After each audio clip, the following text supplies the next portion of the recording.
Hello and welcome to Staff Picks, the podcast for movie nerds by movie nerds. As always, I'm Mario Lanza, and I am your host on our journey through the movies out there that just need a little more attention, that just need a little more love. And our movie today is one that's especially close to my heart. This is one of those that it's this great underrated horror movie. It's been sitting out there for years, and it's one of these things that hardly anybody knows about it, and it just is astounding how little known this movie is for how good it is. And the movie I'm talking about, of course, is a 1980, actually Canadian horror movie called The Changeling. And I'll flat out say I think this might be the best ghost movie of all time, the best ghost story. And it's one that I have really high regard for. I used to have a website called 10 Great Horror Movies Most People Have Never Seen. This Changeling is one of the centerpieces of that list. So I've known about this movie for years, and I've been hyping it up. So we're going to delve into it. And I have a good guest for this one. This guy, let's see, his name is Matt Cowan. He writes for a horror movie website. He has written some short stories as well. Just a big, all-around horror movie fan. And I have something I have to say to him right when he comes out here because I'm so excited that he's here. But welcome to the show, horror movie fan Matt Cowan. Hello. Good to be here. I'm excited. Okay, and here we go, Matt. The thing that I have to say to you, this is like the highest compliment I could give to a person. When I first laid out the list of all the movies I wanted to do on Staff Picks, The Changeling was one of the top ones on my list for most obscure movie. And I'm like, I'm going to have a hard time finding a co-host for this one. This is one that I'm assuming you have found this as well. There aren't that many people that know about this movie, right? No, it doesn't seem to be one of the real well-known known ones. Yeah, and so I thought I'd be out there scrimping and pimping and hustling on Twitter trying to find anybody who would just please watch this movie and talk about it with me. And you yourself approached me and said, hey, how about this movie, The Changeling? Let's do a show on that. And I'm like, Matt Cowan, you are my favorite person in the world because you came to me on this one. So thank you very much.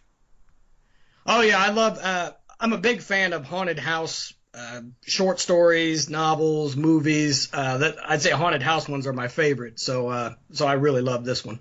Okay, why don't you give people a history, kind of what you do, what you're known for, because you were explaining to me before we went on the air kind of your back history with horror movies, and it's actually far more extensive than mine even. What do you do? Okay, well, I'm actually more, I guess, of a literary one. I like reading. I read lots of horror short stories. On my website, horrordelve.com, I generally will pick a horror author. I'll read a whole bunch of their short stories or maybe their book, and I kind of give a little short, hopefully non-spoiler synopsis so that if you're looking for something in an anthology, you can kind of maybe know what you're getting into.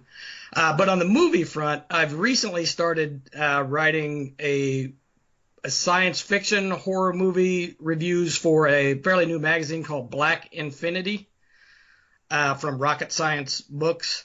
And it's called Matt Cowan's Threat Watch. And I try to give like if it's a Deadly Planets issue, I'll watch a bunch of movies about deadly planets, and I'll try to give like how you could survive and things like that. Now, how did you come across The Changeling? Because, again, I'm not overselling it to people when I say this movie is almost unknown. And it's when I will give you my history, how I first learned about it. There's a website out there people may know about it called Retro Crush. It was written by a pop culture writer named Robert Barry, I believe his name was.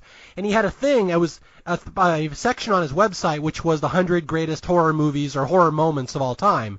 And a lot of people, maybe back in the early 2000s, would have known about this website. It was a very popular page. And he was the one that was really pimping out The Changeling. He had a couple little moments on there on his scariest moments list. So that's how I really learned about The Changeling.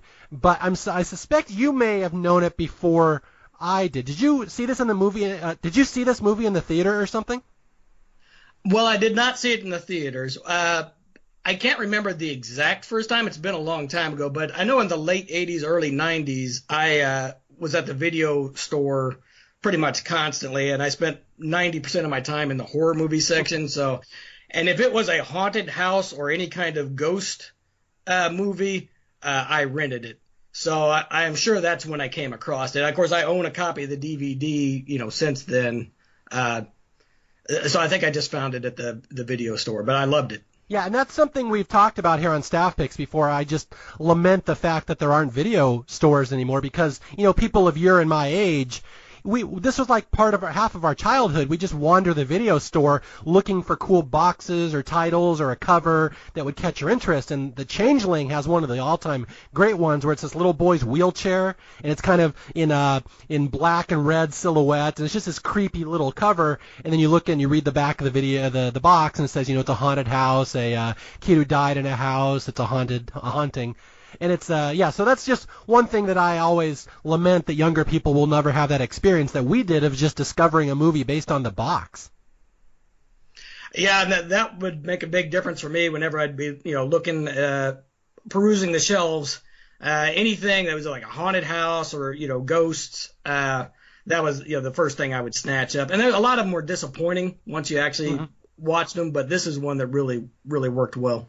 Yeah, there's so many things about this movie in particular that stand out to me as a horror fan, and we'll get into it obviously when we go into the episode, but the one thing that jumps out to me, and I'm curious if you'd agree with this, is that I don't think this is necessarily one of the scariest movies of all time.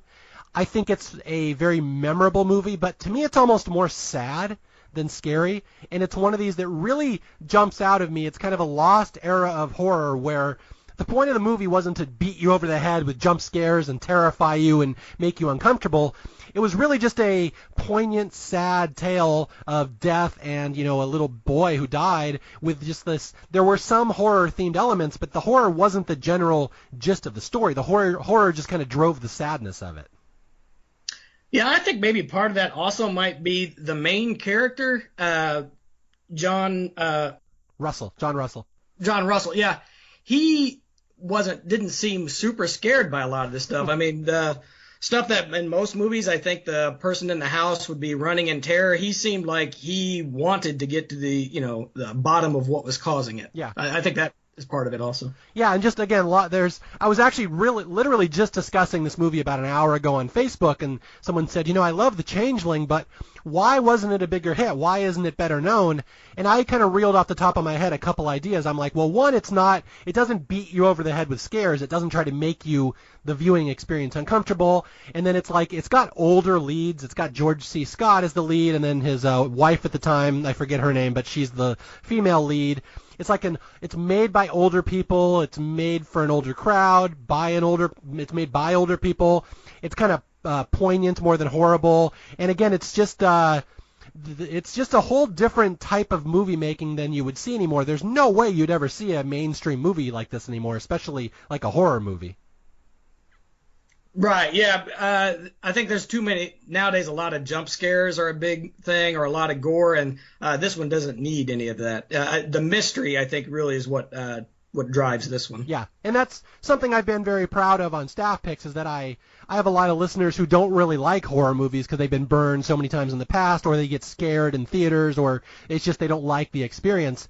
I always take pride in recommending horror movies that I think non-horror fans would like. And this one, again, absolutely right at the top of the list. Like I said earlier, I had that list, 10 great horror movies most people have never seen. I already did one on this podcast. I did Black Christmas, which is much more hardcore than The Changeling. But The Changeling is one, again, I can recommend this to anybody.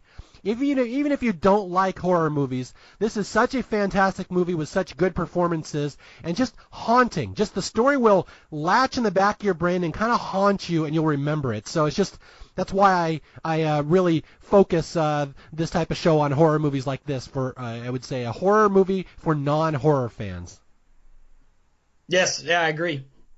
And I will say one more thing about this before I ramble too much, is that I am from Seattle, Washington, a proud Northwesterner. This is one of the few Seattle movies that I had in my childhood. Like, prior to Seattle becoming all hip in the 90s with all the grunge and everything, there was very little representation of the Northwest in mass media and stuff. And The Changeling is set in Seattle, filmed in Seattle, so I'm proud to say this is of my people. Well, that's cool.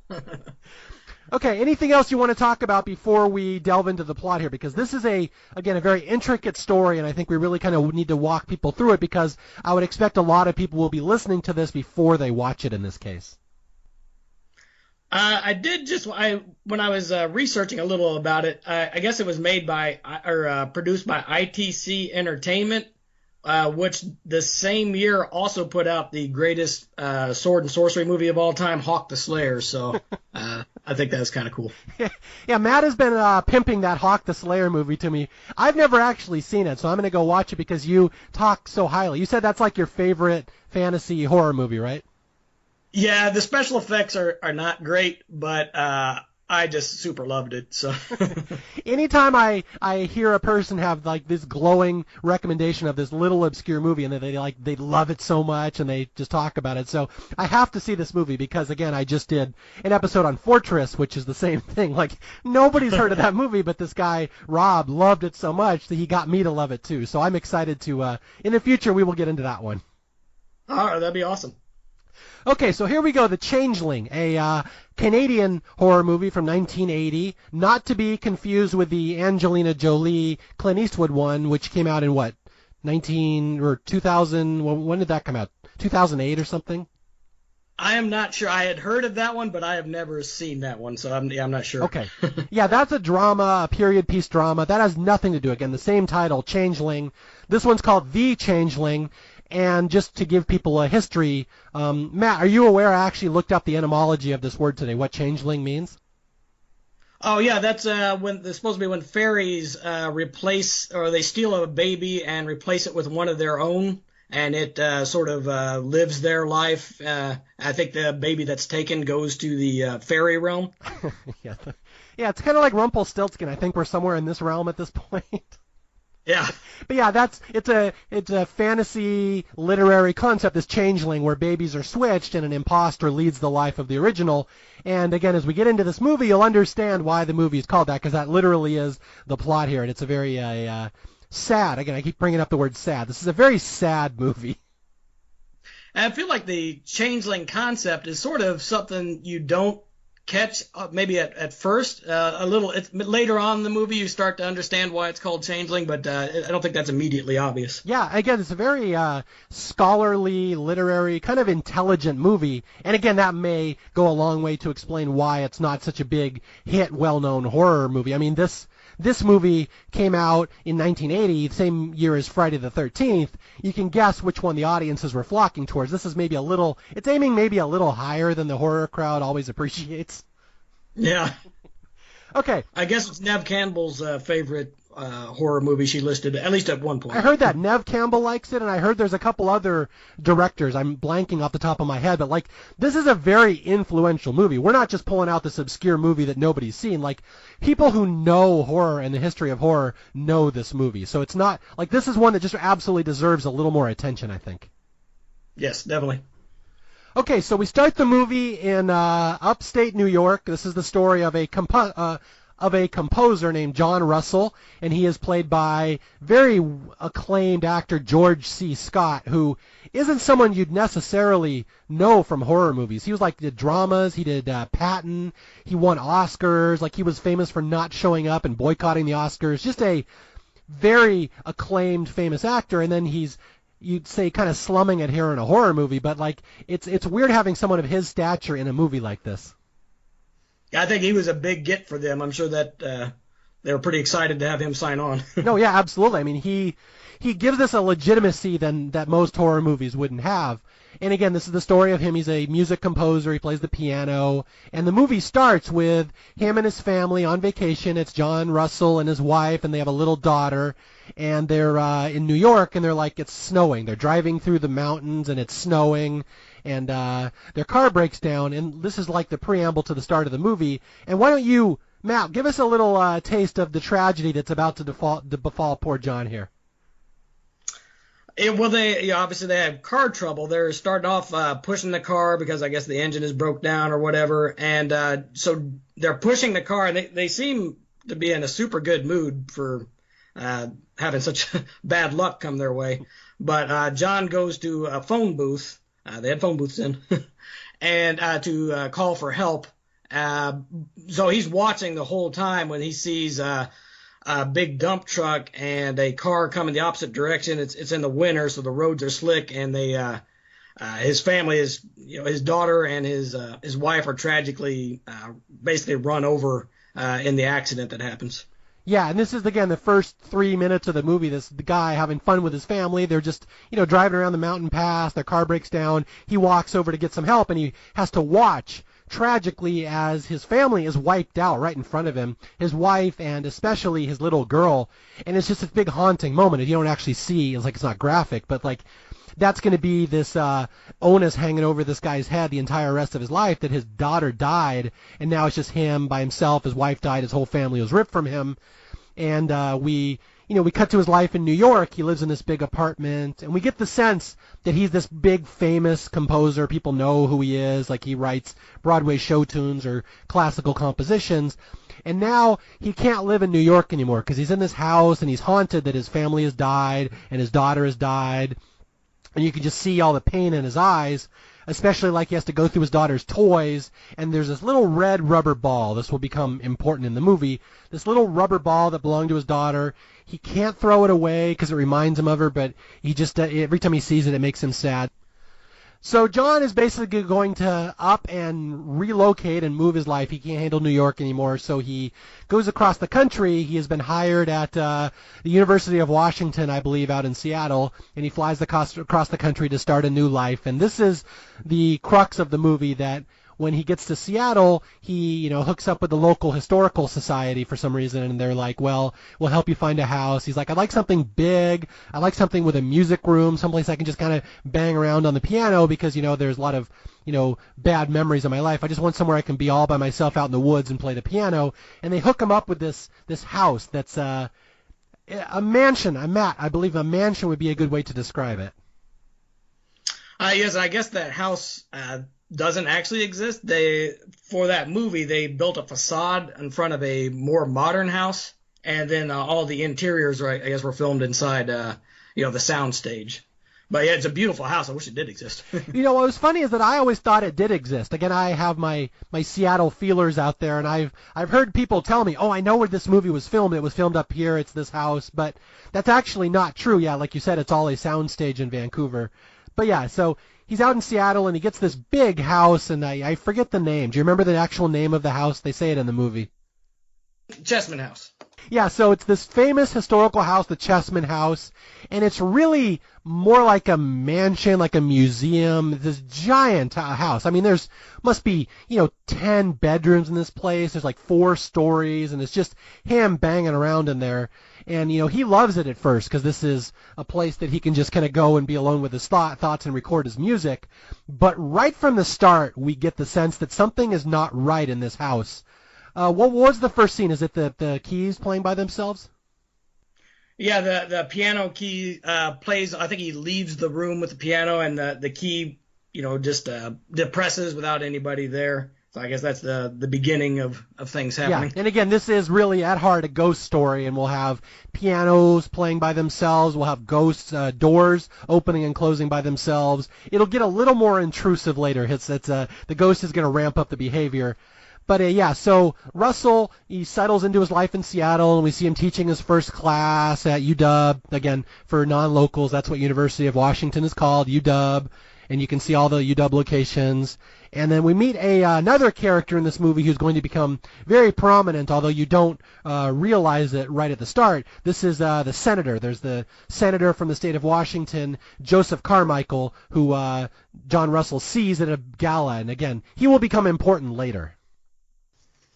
Yeah, he's a major part of the film for sure. And also, I think early on, there's a subtle influence of the spirit as far as the music that he composes. But you don't really realize that something's happening at that point. Yeah, that's right. Okay, yeah. So he's composing original composition, right? He's putting together this new piece of music. Yes, right. Okay, so again, yeah, this senator guy, Joseph Carmichael, the most famous, prominent member of Seattle society. He donates to the historical society. His family owns everything in the area. They've owned it forever, and he will become very important to the story. So don't forget this old guy, Joseph Carmichael. Yeah, he'll definitely come back later, serve a very important role. Okay, so again, we're kind of this movie moves along at kind of a quick pace at the start here, where John Russell's back at his house and he's playing his composition again. He's writing this original song, and one day he starts hearing banging in the house. This really loud banging, like on the walls, pound, pound, pound. And he cannot figure out where it's coming from. And apparently this thing, it happens regularly. We learn that every morning at 6 a.m., this pounding happens on the wall for exactly 30 seconds and then stops. And again, this is the first sign where this movie starts getting a little creepy here. Yeah, he checks the water pipes and, of course, looking for natural explanations for it, but doesn't seem to find anything that exactly fits. And, of course, why would it be happening at a specific time, 6 o'clock all the time? Yeah, and so, again, this pounding is happening, and you can see the doors opening and closing behind him, and Russell doesn't really see these at first. It's one of these where, as the audience, we see the house is just kind of alive behind him, and where it really kicks into gear here, and he realizes something's wrong, besides the banging, again, the first time the banging happens, he calls in the plumber, and the plumber says, oh, it's just pipes, because, of course, that's what they do in horror movies. It's always pipes, right, Matt? Right. So we see that this is where it amps up. The next day, Russell is at his house. He has a bunch of kids over, and they're performing a sectional, like a violin concerto that he's writing for them. And after he leaves, or after all the kids leave, he hears running water. This is the ghost in the house is going to start amping up his ability to try to get Russell's attention. Now, not only is there banging on the wall, now we hear water starting to run by itself. Yeah, I work for a water company, so he's going to have a high water bill if that keeps going. But yeah, his kitchen sink and the bathtub upstairs, water's running just on its own. Yeah, so the sink, again, the kitchen sink, but the one that really creeps him out is Russell hears this bathtub running upstairs. And again, this house is so big, there's floors and rooms he has never been in. And he just is following the sound of this running water. Where is this coming from?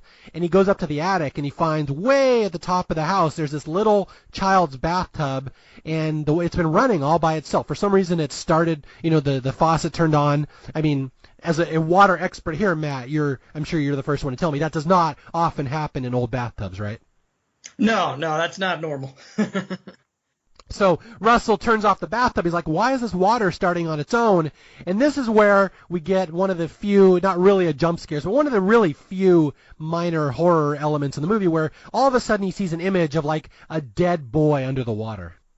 Yeah, the first physical manifestation that he's seen so far. I will say I was a little disappointed that he maybe wasn't a little spookier looking as far as it's still cool, but I thought maybe look a little more pale or something, but it's still definitely creeps him out. Yeah, again, it's just for a split second he sees this dead boy under the water, and like Matt said, he's not all pale and beat up. He's a freshly dead corpse, so it's tastefully done, as befitting a George C. Scott movie. Okay, so Russell goes back to the historical society, and he's like, all these weird things are happening in my house. And he's like, has this ever happened to anybody before? And the realtor he's working with has only been there for a year. And she's like, I've never heard of anything there. And so he's trying to figure out what's going on. And this is where we meet, I don't even remember this lady's name. There's like a creepy old lady who works at the Historical Society who's like in the know and knows everything that's going on. Yes, I have her name. So I know she's definitely very kind of bitchy.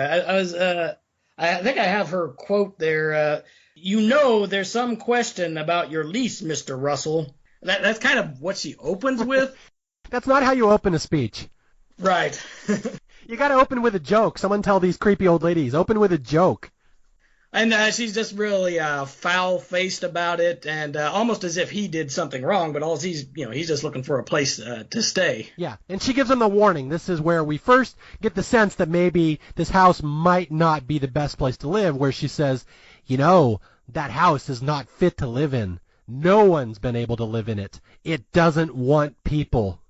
So luckily we have some old lady exposition there to fill us in on the fact that, yes, this does happen a lot, and it spooked everyone, and they all leave, and you better get the hell out of that house or bad things are going to happen to you.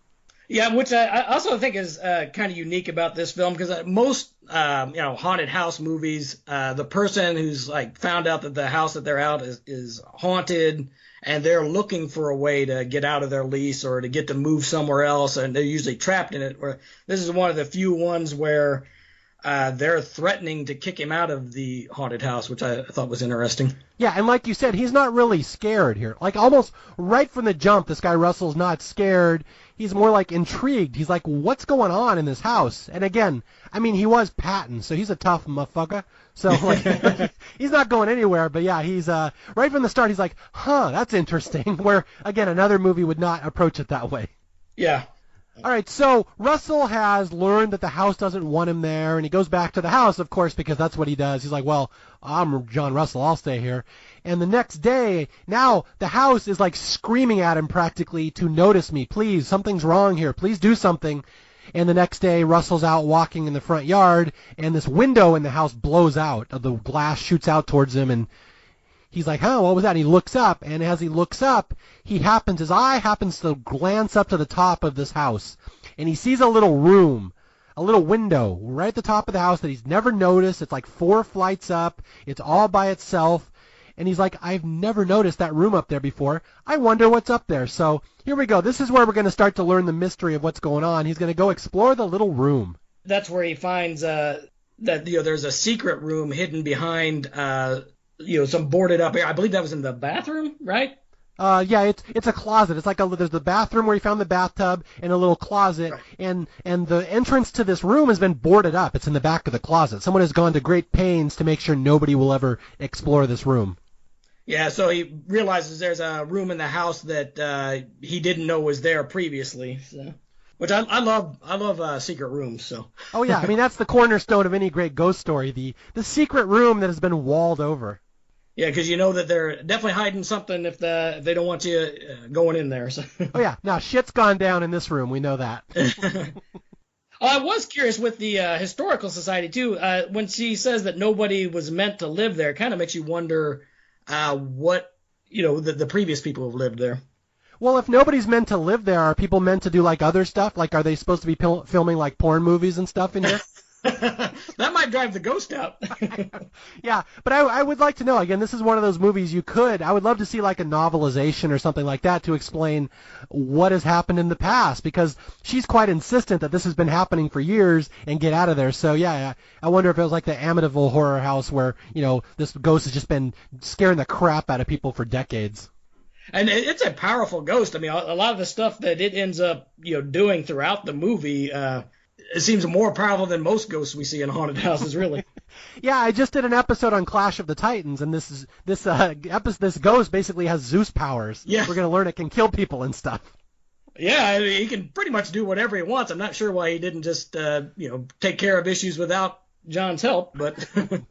Okay, so we go up to the bedroom, this little bedroom, and again, this is where I say this movie is more sad than scary, that John learns this is this little child's bedroom. And it looks like a kid was locked up here, and there's like a padlock on the door, and you just look around the room, and he sees like a little wheelchair, they describe later as like a little gnome-sized wheelchair, like there was a smallish kid that lived in here, and he finds toys, and it's all cobwebby. Like, it's clear no one's been up in this room for many years, but it's obvious that a little kid lived here at one point. He sees a piano, he sees a composition book, and he sees, this will drive the story, he sees a little music lesson book, like a little kid would have done their music lessons in it, and it has initials on it, CSB 1909. And then we find the other thing that really makes this story interesting, the music box. Yeah, and then that's kind of where he ends up realizing that the ghost was affecting him basically from when he first moved in the house, because the music it plays is what he thought he was composing just from his own mind. It's the exact same music as the music box. Yeah, and that's a trope that I've always loved in horror movies. I love old-timey music boxes and just that I don't even know how to describe it. What instrument is that that's playing, where it's just like plucking the little dots on the paper as it goes by? Yeah, is that like a Victrola kind of? I'm not sure if that's exactly what it is, but it seems similar. Yeah, it's something like that. Again, it's just this old-timey 1900s music, and John opens the music box, and it's this, again, a little toy a kid would have had back in the 1900s, and it's literally playing the same song that he's been composing downstairs. So somehow there's been a psychic connection that since John has been in this house, this ghost is speaking to him and just desperately trying to, communicate with him, and he has been channeling this music through John. So John is understandably a little spooked by this point. He's like, how am I playing the song that's coming from this music box? How does that happen?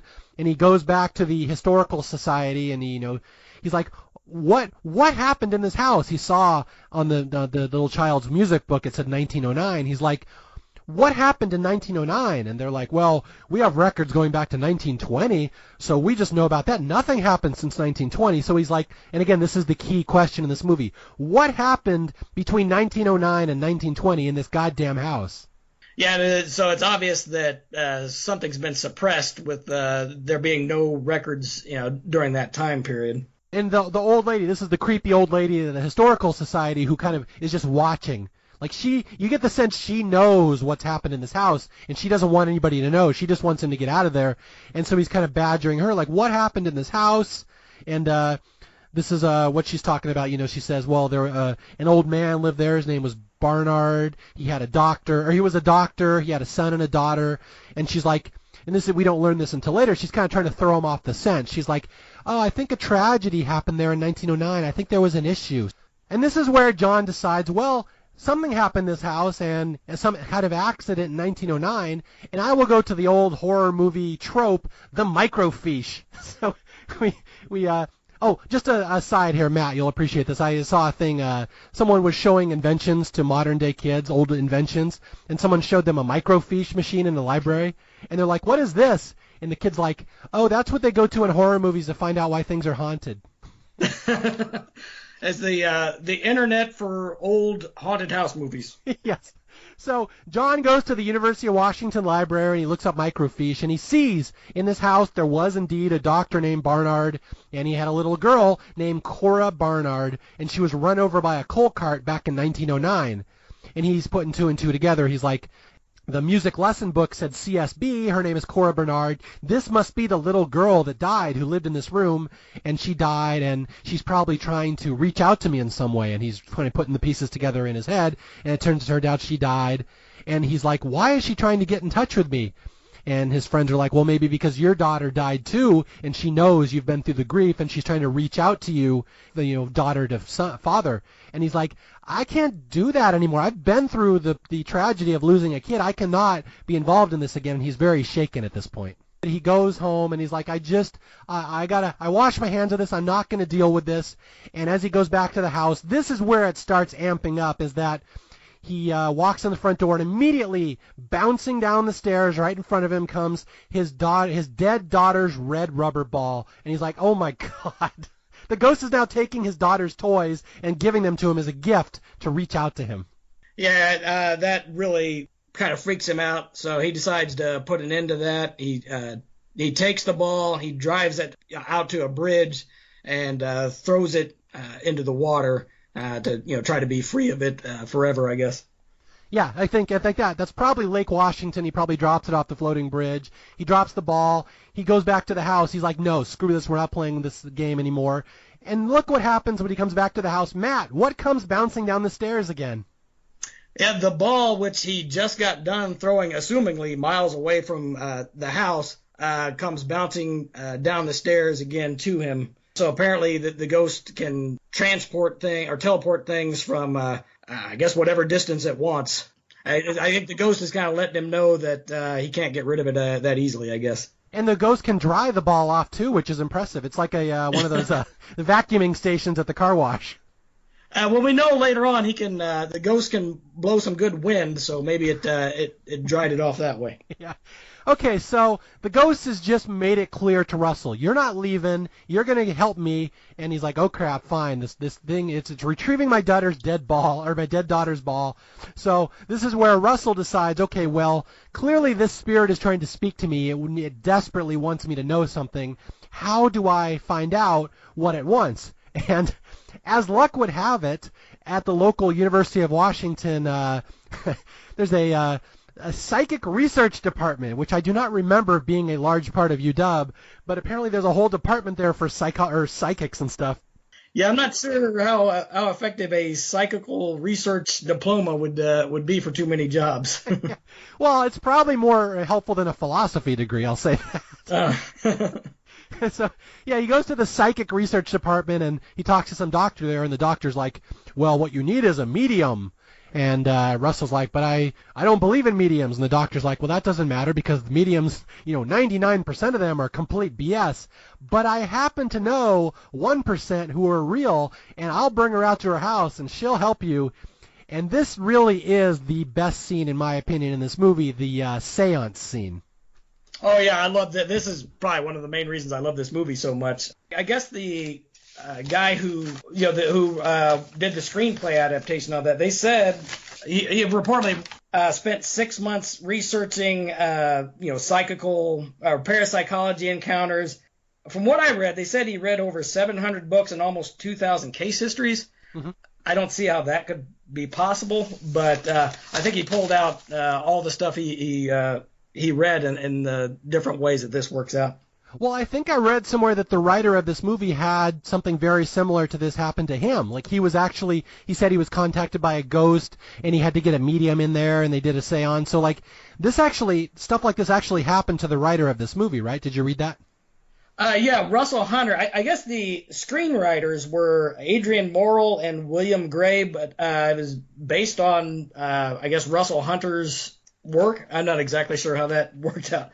But I guess they did a bunch. I don't know if they just added a bunch of stuff for that. But yeah, supposedly Russell Hunter claimed that all that happened to him when he was living in Colorado back in the 60s. Was that at the Shining Hotel he was living at? Well, actually, supposedly that was at the Henry Treat Rogers Mansion in Denver, Colorado. So I don't know why they ended up moving it to Seattle, but he said it happened in Denver. Okay, yeah. So, again, this is a really hardcore scene. This is, if you ever wanted to see a good seance scene in a movie, this is about the best one I've seen. I would put this probably even better than some of the Exorcist scenes. I'm a big fan of the Drag Me to Hell seance where the goat comes to life, but it's a whole different type of thing. But, yeah, this one's played very straight. They bring in this lady. Her name is Lynn. And she's got like a whole entourage of her little flunkies that come with her, like the assistant seance people. Yeah, and I know she starts doing the automatic writing, which I don't know, as far as if you're looking for a great scene written in like a short story for automatic writing, the Beast with Five Fingers by W.F. Harvey has a superb one. Okay, so is this a common way? I'll describe this to people who have never seen it. They set up all this recording equipment like audio tapes, and they set up this cone. I don't even know what the cone is. I'll let you explain the cone in a second. But what she does is she tries to channel the spirit in the house, and she's just scribbling on a piece of paper. She's just moving her hand left and right and just aimless motions, and every so often she'll write a word when the spirit speaks to her. And then I love because she's got like an assistant who has to read the word for everybody. Like she'll write no, and the assistant says, "He said no." It's like Galaxy Quest we just did. He repeats the computer. But what is all the equipment here, and is this a standard way of doing seances? Well, from what I've read, there's supposed to be several different ways, I guess, that you could do it. They just chose to use a number of them in the same scene. I do love that automatic writing thing, although it seems like they would have to have a huge stack of paper with how it goes. But the cone, I did some research on that. I guess it's called a spirit trumpet, which is supposed to amplify the voice of a spirit in a room. Some of the things I looked up about it is really crazy, and I don't think they could do it with the budget, where it's supposed to take ectoplasm from the people sitting on the seance and create a artificial larynx, which would speak into the cone for the spirit. Obviously, they didn't do the ectoplasmic larynx, but I guess it does explain why later on he does hear the voices, because it's supposed to amplify them. Now, do you yourself have a spirit trumpet? I do not. I'm wondering if I go down to UW to the psychic research department if I can get a good spirit trumpet. Yeah, and it was hard to find a lot on that. So I don't think that was one of the more common ones. They did. I know they debunked some at the time that they found. I think it was this medium had a cord that would run under, kind of from his mouth into the cone that could you could make supposedly the spirit's voice. I did not know any of this. I'm very excited to learn this. I'm going to go right after this podcast. I'm going to go look if I can get a spirit trumpet on eBay. Well, they say some of them are supposed to have been collapsible, so you could carry it with you, if you need it in high demand. It's like part of a Swiss Army knife. It's collapsible. You can get a little spirit trumpet. Yep, that's right. My wife says I carry too much stuff in my pockets with multi-tools and all that, but I don't have a spirit trumpet, so. Okay, well, I have to say, my wife, one of her pet peeves at our house is when we print stuff on the printer and we don't flip it over later and use it for scratch paper on the back side as well. And so my wife was watching The Changeling with me today, and she literally backed up your point when this lady is writing on these pieces of paper, and after she's done scribbling, they throw the paper away. My wife's like, use scratch paper, turn it over. Yeah, they're no fans of forests, I guess, because they're going through a lot. Well, yeah, and this is Seattle, like the conservation capital of the country, so like that's probably why Seattle blocked this movie. They got it banned because there's a huge waste of paper in this scene. It is hard to watch that scene without, I think, almost anybody thinking it's like, man, you'd think they could conserve that a little bit. Yeah.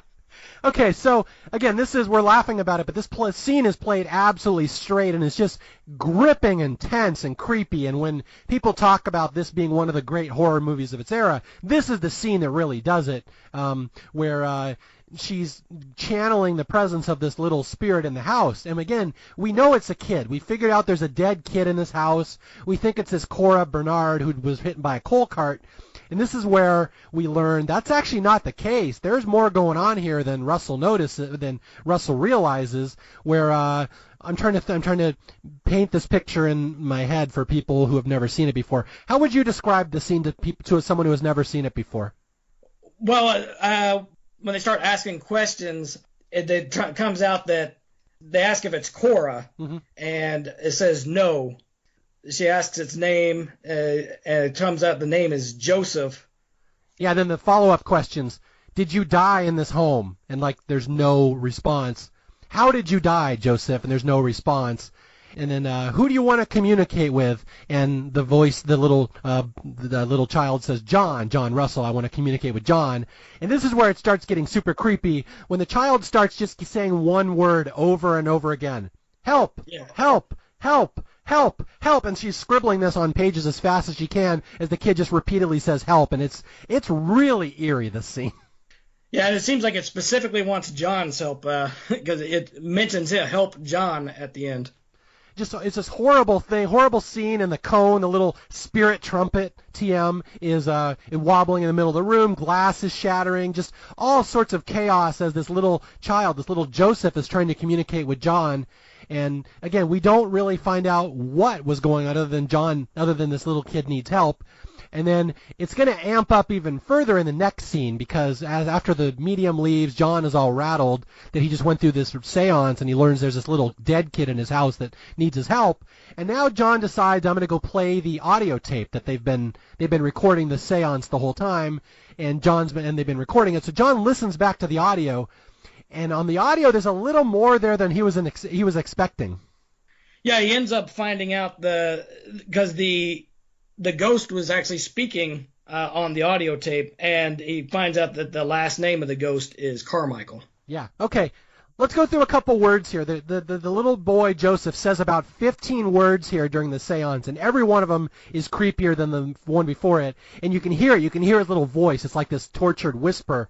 And the kid's saying, "No, Joseph," and "House, my room, can't walk, metal, my father, don't, help, my room, the well." Just stuff like that over and over. And then we hear Joseph Carmichael's Sacred Heart, "Find it." And he's telling John, find it, my body, find it.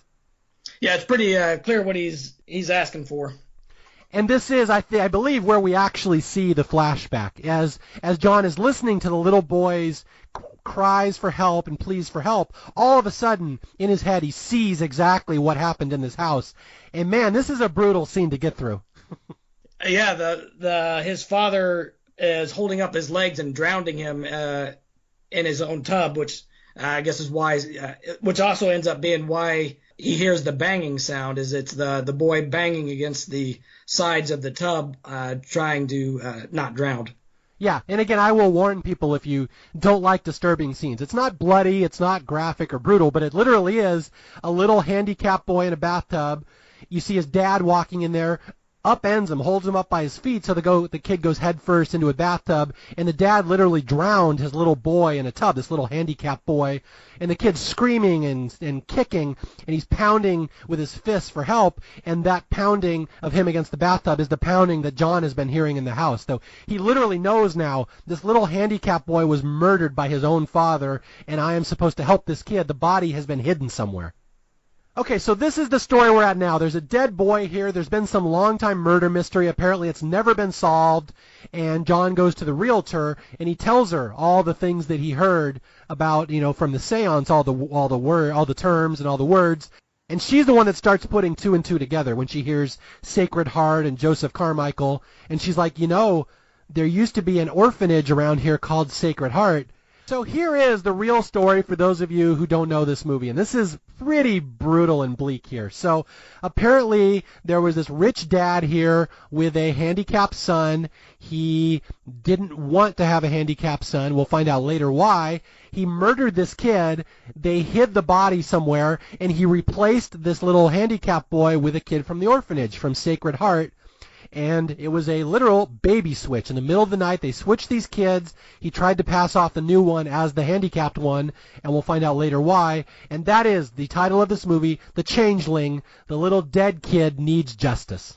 And we end the scene of him learning that knowledge as he looks up to the stairs. He's like, I know what's happening now. He looks up at the top of the stairs, and what does he see there, Matt? Yeah, the creepy old wheelchair from the secret room that they had found has rolled itself up to the top of the stairs. Yeah, and I said, I first heard about this movie from the website Retro Crush, and he listed like the 100 greatest horror movie moments of all time. That's the moment right there he had on his page. It was one of the highest entries. The moment the little wheelchair pops up on its own at the top of the stairs, I wouldn't say it's like a great jump scare, but it's one of the eerier things you're going to see in a movie. Yeah, it's a really creepy looking wheelchair to begin with. Very old, obviously, and I've heard there's a few video games that have used a wheelchair that looks just like that. A couple horror video games. Yeah, it's a very iconic horror image, and we'll see the wheelchair later, but it will become the symbol of this movie, this little wheelchair that can move around on its own, with this it was the wheelchair of a little kid who had polio many years ago. So now we realize what's happened. This house, as I said at the start of the movie, there's this guy, Joseph Carmichael, very famous senator, richest family in Seattle, big prominent member of the Historical Society. And this is where we put two and two together and John figures out the story. This guy, Joseph Carmichael, was raised in this house, raised by his father, another Carmichael who is even more prominent. And the dad, Carmichael, is the one who killed the son. That this guy had all this money and all these land holdings.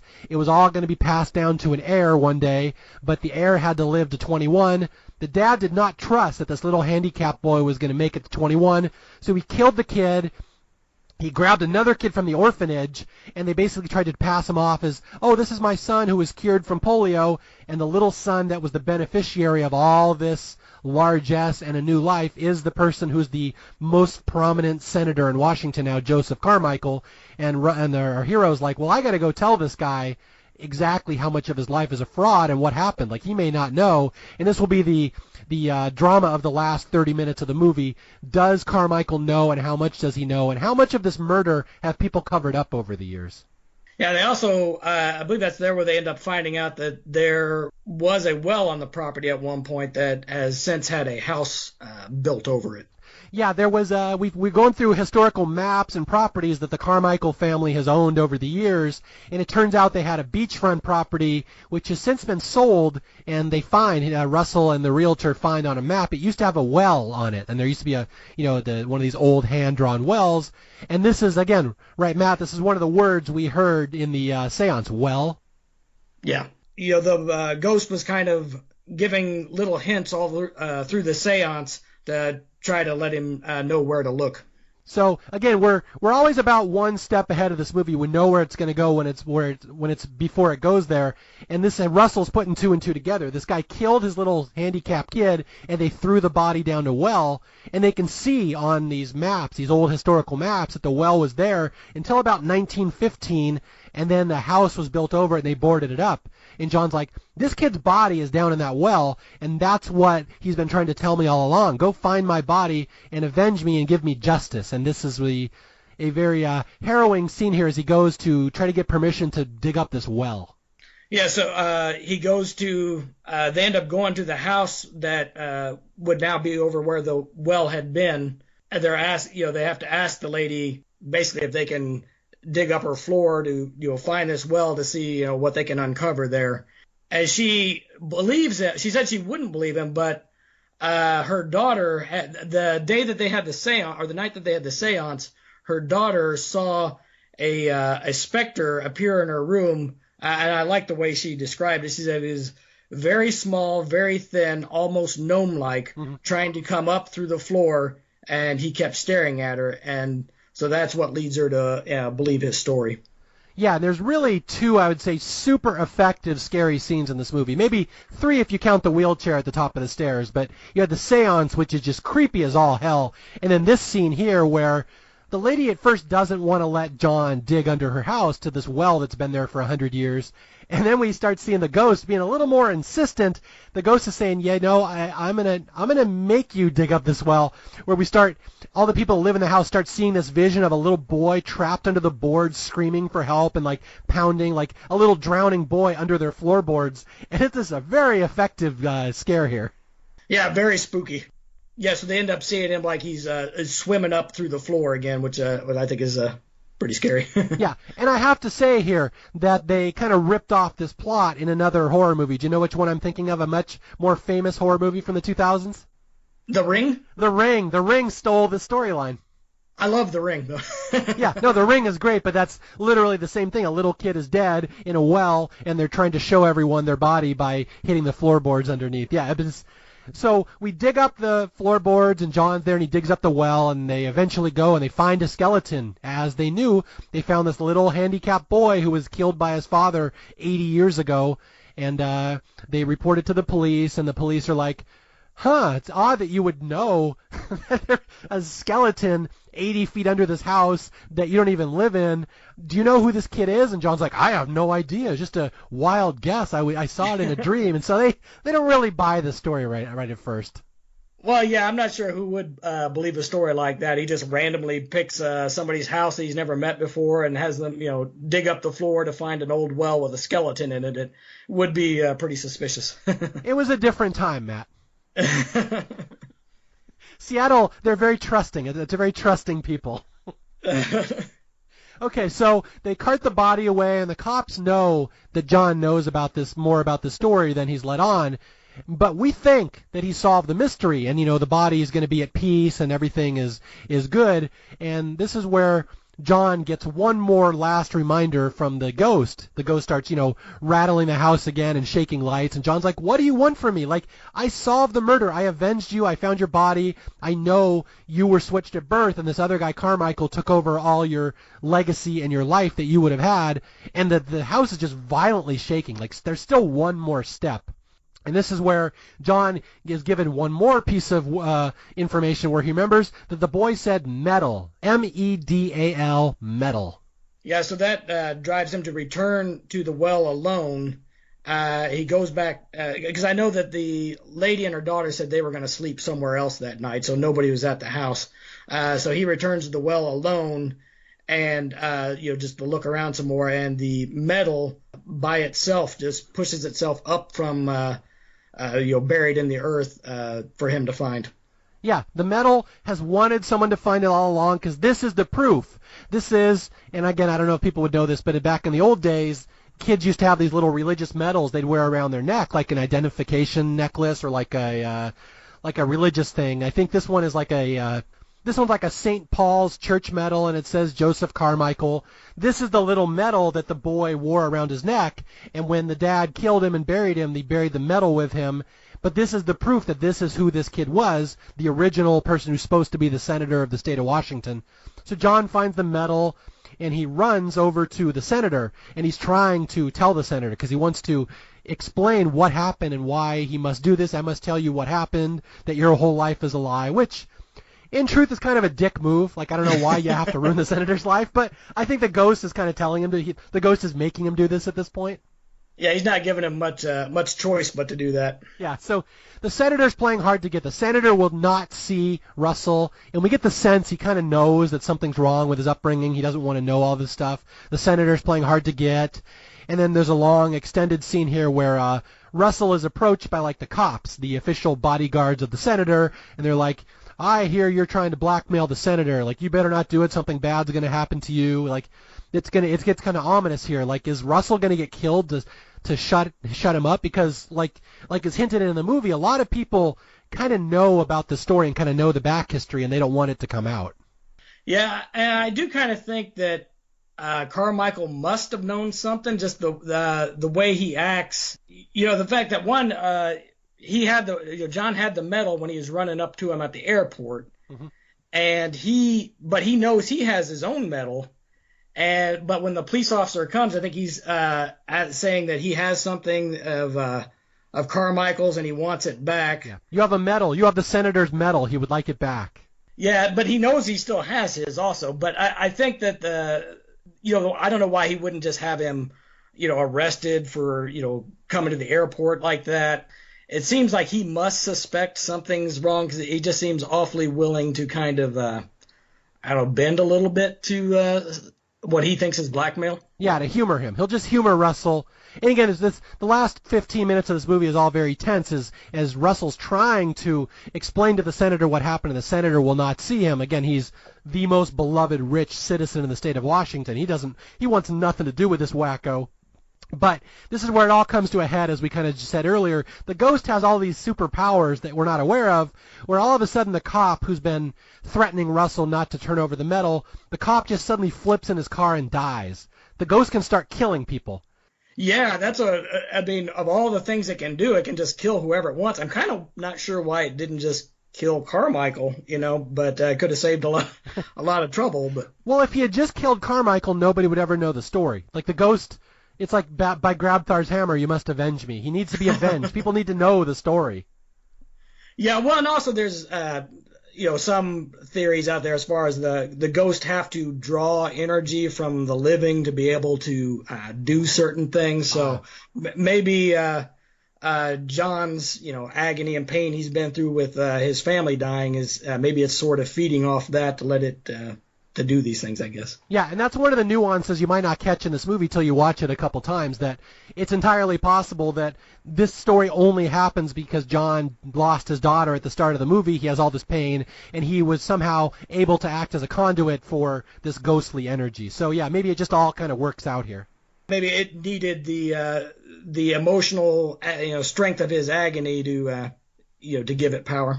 No, that I totally see that now. That actually makes this a little richer movie, even when I just realized that. Now the ghost needed Russell, and Russell needed the ghost. They needed each other. Yeah.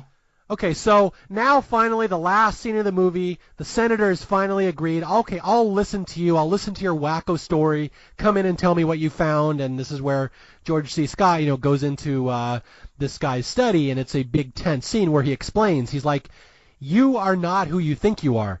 Like your father, what is his name? I forget the Carmichael guy name, but he was the richest man in the state of Washington. He owned all this property. He had all this legacy, and he needed an heir to pass it down to. He had one son, this little Joseph Carmichael, little poor, gnome-like handicapped boy, the saddest little figure, and the dad did not want him to inherit all his property. Your dad murdered his kid. He drowned him. I've seen it. He buried the body out by the well. I've seen the necklace. He's like, all this is true, And what happened is your father adopted you from an orphanage. You were probably too young to remember. He brought you in to replace the kid, and then he sent you away to Europe for like 10 years, I think, because of like World War I, right? World War I was going on at the time? I believe so. Yeah, so it was a convenient excuse. This kid could disappear for 10 years and then come back, and Russell's like, he passed you off as his heir. Everything you have is a lie. You deserve none of this. This is not your life. It's a little sad boy that died. You have taken his life and you have inherited it.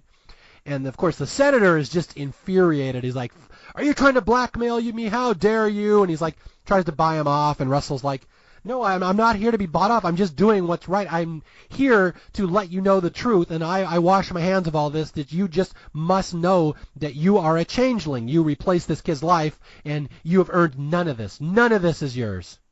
Yeah, and this is also kind of why I think he at least believes the story, that he would offer that, the money. And if he didn't really think, he just thought he was a crazy person, I don't see him offering to pay him off. Yeah, well, yeah, you get the sense, again, the senator must have known some of this. And, again, when the senator is offering his rebuttal, he never says the story is fake.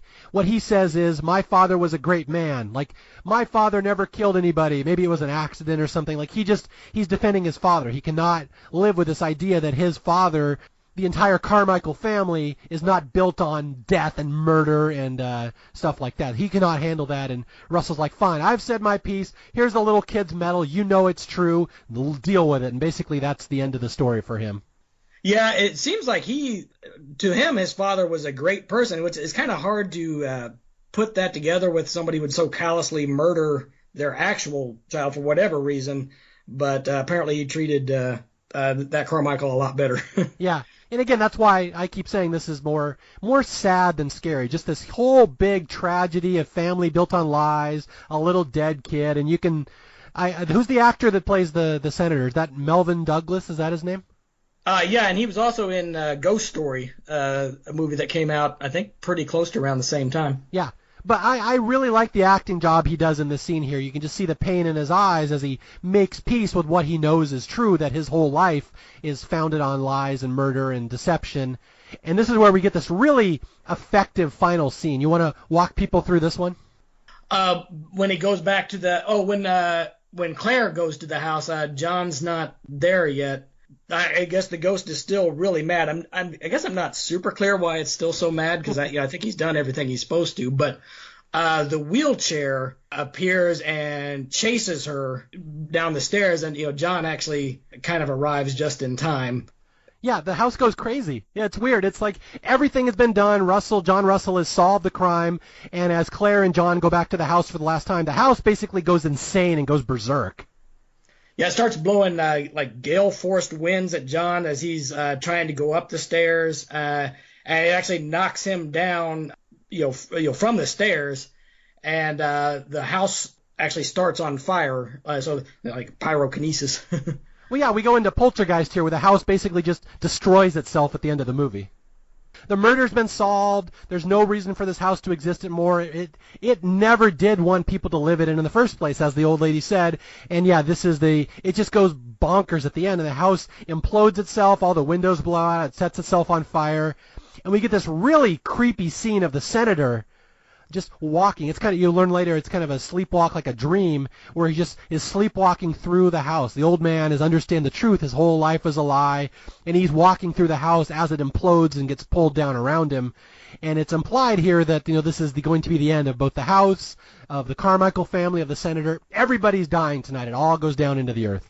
Yeah, and it's weird that because Carmichael is not actually physically there, although it seems like it is, looks like he is. It's almost like a forced astral projection or something, where it's where the ghost is almost like snatching Carmichael's spirit, the psychic energy, and abducting him to the house to kill him there, I guess. Maybe it's using a spirit trumpet. That's right, maybe. Yeah, so again, we see this big set piece of the house destroying, burning, crashing to the ground. Everything is destroyed. And this is where we cut back to Carmichael, the senator's office, and he's standing there, and he's been seeing this in his head, and you can see the whole scene of his father drowning the little boy again. We see the murder over one more time. and he sees in his eyes for the first time. And this is where apparently the ghost can just kill people, where the ghost like must stop his heart or something, right? Because Carmichael suddenly has a heart attack and starts keeling over, and that's really the end of him. The ghost has made sure to know, not only do you realize your whole life is a lie and your dad was a dick, but I'm going to kill you too. Have a nice day. Yeah, I kind of wondered if maybe it was like with him psychically thinking he's in the house while it's being destroyed, and he's an older fellow anyways, that like maybe that is what caused him to have the heart attack. But I guess either way, the ghost is responsible for it. Yeah, I mean, the ghost is kind of whimsical and insistent on being heard for most of the movie, and it gets kind of evil here at the end, which I'm not entirely sure I buy, but it is a satisfying ending. You see Carmichael die, although I guess, I mean, sure, you'd probably like to have a comment on this, but it's arguable that Carmichael never actually did anything wrong on his own. He may have not even been aware of all this. Yeah, I really think everything was the father who caused all that. I don't really, Carmichael himself, I guess he was an orphan who, kind of got pulled into the family to take his place, but I don't see where he really had a lot of choice in the matter. Yeah, he basically just got the Little Orphan Annie treatment where somebody rich showed up and gave him an empire. Yeah, you'd think that the ghost, I don't remember if they ever said how the father actually died, but you would think that would be the one it was really wanting to go for. But I guess he died when he was a child, so, maybe he's just so filled with rage and, some of that logic maybe doesn't come to bear. Yeah, and although, again, maybe the ghost couldn't do anything until Russell walked in the house, someone who had the pain of a dead child as well. So, I mean, there's lots of interpretations of this movie, and I've always said it's a more thoughtful horror movie than your typical movie, especially of that era. Like, this isn't just people walking into the woods and getting murdered and people having sex and getting skewered on a spear on a bed. Like, this is a very thoughtful, philosophical, ethical horror movie. So, again, I really appreciate it, and then... Oh, the end shot. I forgot about the end shot where the house is burned down, everything's gone, and we just see the ruins of the house, except for one little item. There's the little music box, the children's music box we saw earlier in the movie. It opens up and it starts playing the peaceful little song that probably kept little handicapped Joseph entertained for all of his short, happy life. Yeah, to me that lends the idea that, the house is destroyed, Carmichael's destroyed, but the ghost is still manifesting in some way. So it kind of makes you wonder, is even that enough to, let him go to peace? Yeah, that's the thing. How do you get rid of this ghost? I mean, they've done everything they can, and the ghost doesn't appear to be pissed, but he's still there. So, I don't know if you're going to be walking through the woods picking blackberries anytime soon. The ghost might start messing with you.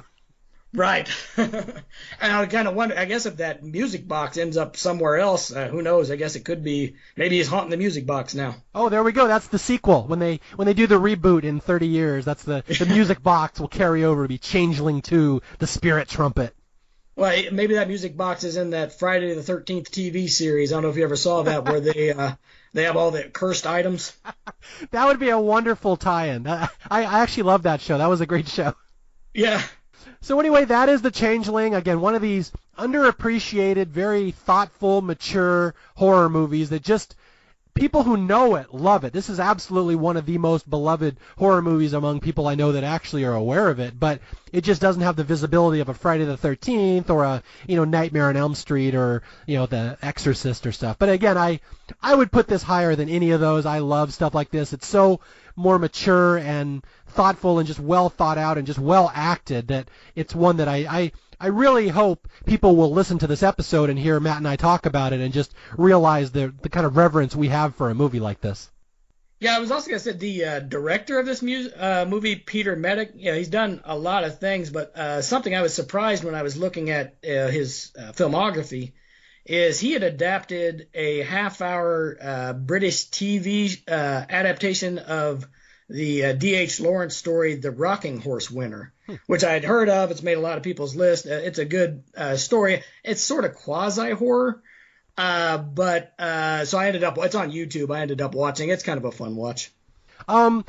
Just off the top of your head, Matt, since you know your obscure horror movies clearly, off the top of your head, can you think of another one you think I should do on Staff Picks that maybe people might not be aware of?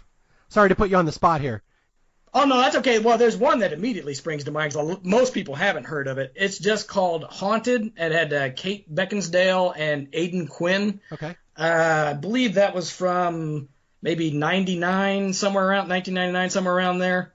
And it is actually an adaptation of a novel by James Herbert. And I think it's really good. It's a haunted house story. It's a period piece, so it's set back in Victorian times. But I think it's a great one. I love those old Victorian era horror or haunted house movies. I know The Others is kind of like that as well with Nicole Kidman. Oh yeah. Okay, I'm just this has been kind of a fairly short episode, so I'm going to run you through a list here real quick. I have mentioned my list of the top 10 great horror movies most people have never seen. I'm curious how many of these you've seen. I'm going to name these for you and for our listeners of episodes I may be going over on Staff Picks here. You ready for this one? Sure, go ahead. The original Wicker Man. Have you seen that one? Yes, I have. The Other from 1971 or 72 with the twin brothers. I have not seen that one. Okay. Carnival of Souls, the original one from the 50s or 60s. Yes, I have. Yes. Okay. And then Changeling was on there. Black Christmas, you've seen that one? No, I actually have not seen Black Christmas. Have you listened to the Staff Picks episode on it? Not yet. I plan to soon, though. Okay. Go for that for sure. The Vanishing, the original Vanishing, the Dutch version. I've not seen the Dutch version. Okay. Have you seen the American remake of it? I believe I did. It's been a while. Okay. I'm trying to think of what else is on there. I have Ginger Snaps. Have you seen that one? Yeah, that's the werewolf one, right? Yeah, another Canadian movie. A lot of Canadian movies on my list, I've noticed. And what was the other one? I had Southern Comfort on there, which is it's not 100% a horror movie. It's like Deliverance, but set in Louisiana Bayou. Oh, I have seen that. It's been quite a while, but yeah, I've seen that one. Okay, and there's one I want to add to that list that I've become a fan of recent years. Trick or Treat. It's like a little anthology from a couple years ago. Oh, yeah, I love Trick or Treat. Yeah, that's a good one. And then the last one on the list is Session 9, about an abandoned mental hospital. Yes, that's a great one. I have seen that one too. Okay, these will all be Staff Picks at some point. I was just curious, just your breadth of knowledge, because those are movies that most people don't know. Now, there's a couple others. I don't know if you ever saw the original Woman in Black. It was from 1989. No, I don't know that one at all. That one's great. It's actually much better than the more recent Daniel Radcliffe movie, but I think the original is far creepier. It's an adaptation of a Susan Hill novel, but it's really good. Okay. And The Innocents, of course, from 1961 is a good one. And Curse of the Demon. Yeah, absolutely. I write all these down because I'm forever looking for recommendations for horror movies, especially from people who kind of know the genre. Like, because none of these are probably just straight out slasher, like torture porn movies, I would assume. No, I'm much more of I like the ghostly stuff, so most of the ones I've seen would probably end up being like haunting type ones.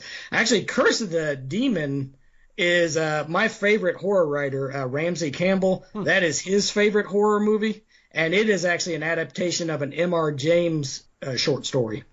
Okay, well, Matt, I just want to tell people this was Matt's first ever podcast, right? Yeah.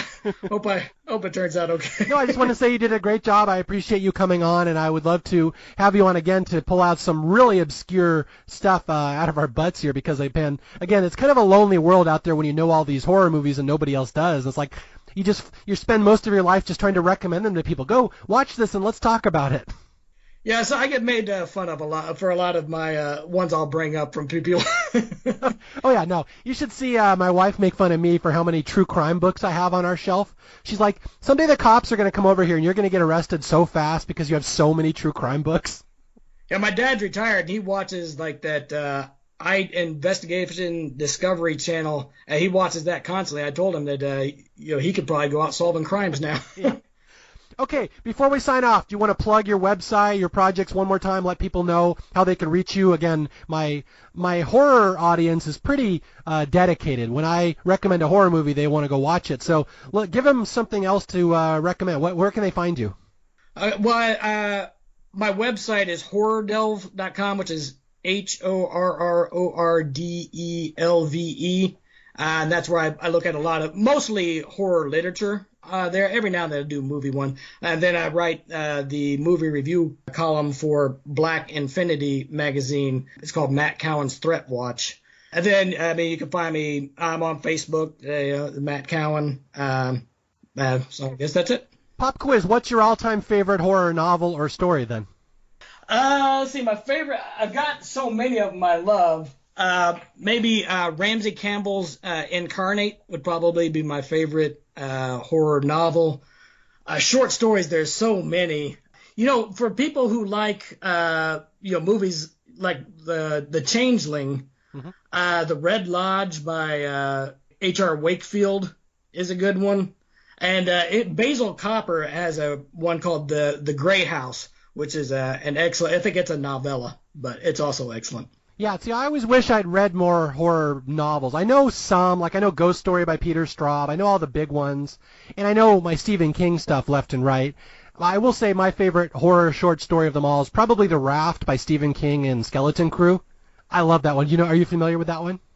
I am familiar with the movie adaptation of it. Yeah. I actually read, I am American, but I read a lot more British horror writers. I'm not sure. I guess it's just my specific tastes, but No, you're not alone. I know a lot of people. I don't have the patience to read novels anymore, but I kind of wish I did. But yeah, it's again, this is a whole different subject. We'll bring this up somewhere else. But well, that's one reason I love short stories so much, because I read a lot more short stories than I do novels. Yeah, no, same here. I can do Stephen King short stories like a book in a day, but yeah, the novels I tend to give up on after a while. Anyway, again, Matt, I just want to thank you for stopping by. I'm glad you had a good time. Again, that was that was his introduction to the world. So thank you for stopping by, Matt, and I think you did a great job. Oh, thank you. I enjoyed it. All right, and again, my name is Mario Lanza. This is Staff Picks. If you need to reach me, you can reach me staffpickspodcast@gmail.com. You can reach me at Twitter @Mario J. Lanza. And until the next time I talk to you, I will be searching for more underrated or underloved movies, and I will be finding somebody interesting to come on the air to talk about them, and I will definitely 100% not be murdering my handicapped child up in the attic. I will talk to you guys later. Bye.